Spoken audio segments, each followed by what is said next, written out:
Assalamu alaikum warahmatullahi wabarakatuh. Walaikum assalam. Ramadan Mubarak, everyone. Today, inshallah, for today's Quran exploration, we're going to cover Surah At-Tin, which is the 95th Surah of the Quran.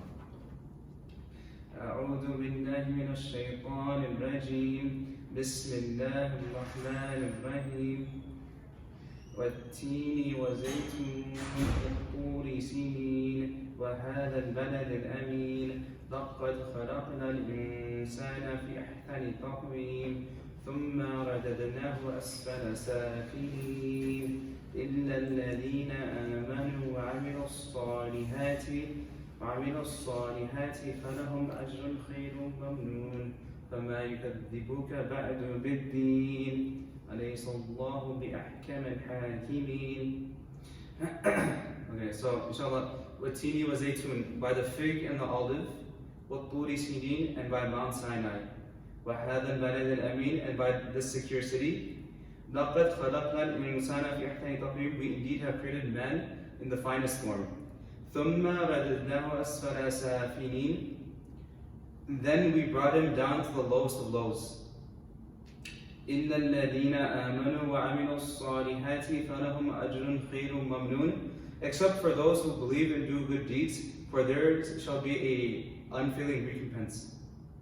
فَمَا يُكَذِّبُكَ بَعْدُ بِالدِّينِ, who then can henceforth cause you to deny the last judgment? أَلَيْسَ اللَّهُ بِأَحْكَمِ الْحَاكِمِينَ, is it not God the most just of judges? So in this surah, Allah subhanahu wa ta'ala talks about man's upright nature, right? What is that? That's fitrah, and we can translate that in English to your internal disposition, right? So Allah subhanahu wa ta'ala made this fitrah that we're all born with be in perfect harmony with the deen of Allah subhanahu wa ta'ala. With Islam, this fitrah we all have attained its ultimate perfection. But when man deviates from this upright nature and from the straight path of the deen, he then sinks into the lowest abyss, into the lowest of low. So before we kind of get into the meat of the surah, I want to point out the first 3-4 ayah. So notice how Allah subhanahu wa ta'ala swears by 4 things. وَالتِّينِ وَزَيْتُونَ وَالطُّورِ سِينِينَ وَهَذَا بَلَدٍ أَمِينَ, right? So the first one, the fig and the olive, Mount Sinai and the secured city, right? So what does he mean by the fig and olive? It is said it can be referred to the fig trees of Jannah and the olives of Mount Zayta in Jerusalem. So the olives refer to the city of Masjid al-Aqsa. Mount Sinai, as we know, is where Musa alayhi salam received his revelation from Allah subhanahu wa ta'ala, and the secure city is the city of the Kaaba, which is Mecca. لَقَدْ خَلَقْنَا الْإِنسَانَ فِي أَحْسَنِ تَقْوِيمٍ ثُمَّ رَدَدْنَاهُ أَسْفَلَ سَافِلِينَ إِلَّا الَّذِينَ آمَنُوا وَعَمِلُوا الصَّالِحَاتِ فَلَهُمْ أَجْرٌ خَيْرٌ مَمْنُونَ, we indeed have created men in the finest form. Then we brought him down to the lowest of the low, except for those who believe and do good deeds, for there shall be an unfailing recompense. So Allah subhanahu wa ta'ala perfected all of His creation, but lays a special emphasis on man. He gives a kind of special category for us on insan. He endowed upon man a special rank, a special weight in the universe. The superiority of man's creation is most clearly apparent in his spiritual qualities, right? In his tawakkul, in his iman, in his yaqeen, in his sincerity. Allah subhanahu wa ta'ala made insan in such a way that he's able to achieve such high standards, sublime standards, right? What does that mean? He made us that we can achieve a rank higher than the highest ranking angels. This is illustrated in the story of the Prophet ﷺ's ascension into heaven, when him and Jibreel were ascending the heavens, right? Jibreel stopped at a certain level, but Muhammad, as a human he was ordered to elevate much higher. So I want to take a step back and kind of analyze the first couple ayat. I want to highlight the dichotomy, right? The juxtaposition Allah subhanahu wa ta'ala kind of paints in this surah, right? At the same exact time, Allah subhanahu wa ta'ala made insan in such a way where they can sink to the lowest of lows, right? We just talked about how insan can be higher than the highest of angels, right? But in the next ayah it says insan at the same time can sink to the lowest of lows, even lower than any animal created. This is because animals, Even though they're created by Allah subhanahu wa ta'ala, as primitive as they are, they do not violate, let's keep this in mind, animals, right? They're primitive, yes. But animals do not violate the nature of Allah subhanahu wa ta'ala that He set for them.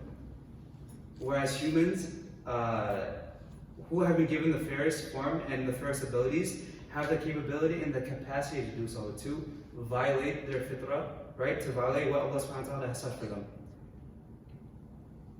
To stray away from the upright nature, where they transgress what Allah subhanahu wa ta'ala has set for them, verily those are the losers. I want to kind of zoom this out, and we see around us, Western ideals, these kufr ideologies, and kufr ideals teach us that, man achieves great standards, right? Great heights, great lengths, great stature, in the pursuit of kind of freedom, right? But what does this freedom mean? Their freedom is the right to do as you please. Whatever achieves you the greatest happiness in this life is the so-called noblest pursuit that one can have. Then we brought him down to the lowest of lows. Allah subhanahu wa ta'ala gave us honor and raised our ranks through this deen and this deen alone. The moment we refuse to submit to Allah subhanahu wa ta'ala is the very moment we submit to our nafs. We submit to ourselves, to our desires, to anything else than the sake of Allah subhanahu wa ta'ala. But verily, those are the people who are truly chained, right? And are walking the slippery road until they truly reach the lowest of lows, Jahannam. فَمَا يُكَذِّبُكَ بَعْدُ بِالدِّينِ أَلَيْسَ اللَّهُ بِأَحْكَمِ الْحَاكِمِينَ. Who then can henceforth cause you to deny the last judgment? Is not God the most just of judges? So in the light of this fact, right, what makes man deny the deen? What the straight path Allah subhanahu wa ta'ala has set for us, why does man turn away from the light that Allah subhanahu wa ta'ala provided us and refuse to follow the single thing that will grant us any honor in this dunya? أَلَيْسَ اللَّهُ بِأَحْكَمِ الْحَاكِمِينَ. Is not God the most just of judges? Is not He the most just when He gives the ruling concerning the destiny of creation? Is not Allah's wisdom clearest and most reassuring as He rules between believers and unbelievers? We were taught in hadith related to Abu Hurairah radiallahu anhu that when one reads this surah, one should answer this hypothetical question, right? And this is a hypothetical question. Every time you guys hear Surah At-Tin or recite it, inshallah, have this question run through your mind. Is not God the most just of judges? This is the question. And your answer to that is indeed, and I am a witness to that.